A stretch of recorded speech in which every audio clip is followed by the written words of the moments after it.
So Jack Moss, you are Special Advisor at Aquafed, the International Federation of Private Water Operators. Correct. As well as very engaged in the UN processes related to water and sanitation, as well as an ambassador for the WBCSD Pledge for access to safe water, sanitation and hygiene at the workplace. In which ways do you believe the pledge can contribute to the realization of the human right to water and sanitation? Okay, well, I think before I answer the specific question, it might be a good idea if I just gave you a little bit of the background. If you take a sample of 10 people from the planet today, you'll find that 5 of them receive water and sanitation services of some kind or other from a public authority.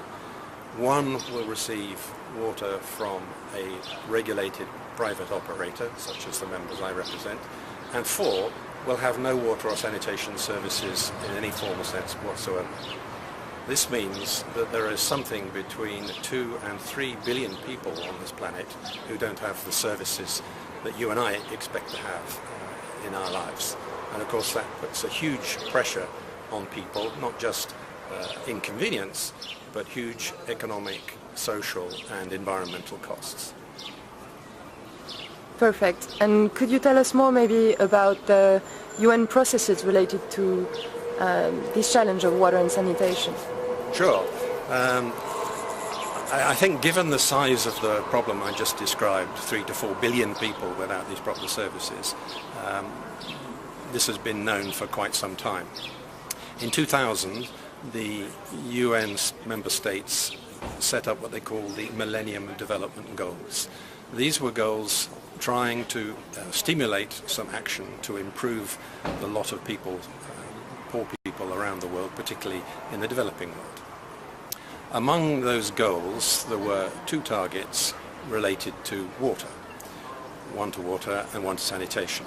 And the objective of these 2 targets was to reduce by half, by 2015, the number of people who didn't have adequate water and sanitation services. In 2010, the UN General Assembly ratified or confirmed the right to water at the General Assembly level, and a couple of months later the Human Rights Council made the content of the right very clear. So this actually increased the pressure to make sure that we have action to get water and sanitation to people who don't have it. Quite important to remember that the lack of water and sanitation doesn't just impact people in the developing world. And in fact, last year on World Water Day 2013, the EU Commissioner for the Environment spelt out that there are still 20 million Europeans who don't have this quality of services. And it was with that sort of background that from the Rio +20 conference that took place in 2012, the member states decided that they needed to go a bit beyond the MDGs and set up what they call Sustainable Development Goals to look at the next period. So we are now working on trying to prolong the work of the MDGs and increase them and reinforce them to cover the whole world through the SDGs. At Rio, the United Nations created what they call the Open Working Group on Sustainable Development Goals to work on these subjects.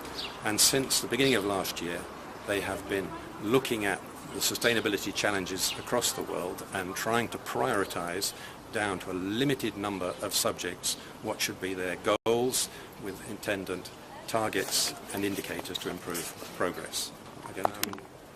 So they've been working on this since the beginning of last year. They have regular week-long meetings at the UN in New York with the member states to discuss the subject.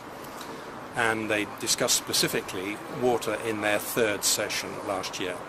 Since then, they have regularly come back to it, so we are hopeful that we will get a dedicated goal on water, but linked to other sustainable development issues when this whole process eventually comes to its fruition at the end of 2015.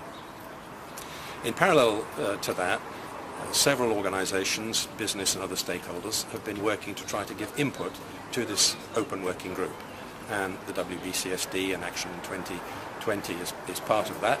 And I've had the privilege of working with UN Water, representing both my own organization Aquafed, but also the WBCSD, to try and develop suggestions on what should go into these Sustainable Development Goals. Now, we've taken the starting point of the MDGs, which was focusing on water and sanitation, and recognized that just that narrow focus is not adequate. And therefore, we're looking at a much wider view, looking at water resources on the one hand, managing wastewater and water quality on the other, water-related disasters and water governance as well as water and sanitation. So that's the background of the process, that's where we are, and the proposals from UN Water were submitted to the Open Working Group about 4 weeks ago in New York, and also submitted to a special event that was organised by the President of the Assembly General specifically to look at water and sanitation. So I think that's probably enough of the background. That's perfect. And in which way do you believe this WBCSD Pledge for access to safe wash at the workplace is contributing to the realization of the human right to water and sanitation? Well, I'm absolutely convinced that it is, and indeed that was one of the reasons why we conceived the idea in the first place. I think the idea goes back to about 2007 or something like that, when we first started looking at the progress that was being made on the MDGs and realizing that they were not going to be met. And we stood back a little bit and we realized that the business can play a very positive role in several ways. The first is action in its own premises, in its own value chain, to make sure that where we employ people, we are respecting the right to water and sanitation. So that was the first line, is action. The second line is one of leadership, showing the world what we can do, what can be done. And that is important because once we've got a position of our own house in order and we can actually put our hands on our heart and say so, and that's one of the strengths of this pledge, that it isn't just verbs, there's action and monitoring behind it. And once we've got our house in order, we can then start to talk to other people and start to give them a lesson or two, put some pressure on, which we intend to be able to do by using the track record and the measured performance of businesses, use that in the political sphere to show to politicians, local governments in particular, that they really need to step up to the plate too, and they need to deliver on the water and sanitation in their own communities. And of course, businesses are ready to help in many ways. There are specialist businesses who deliver water and sanitation. There are others who are bringing great support to communities through their benevolent support.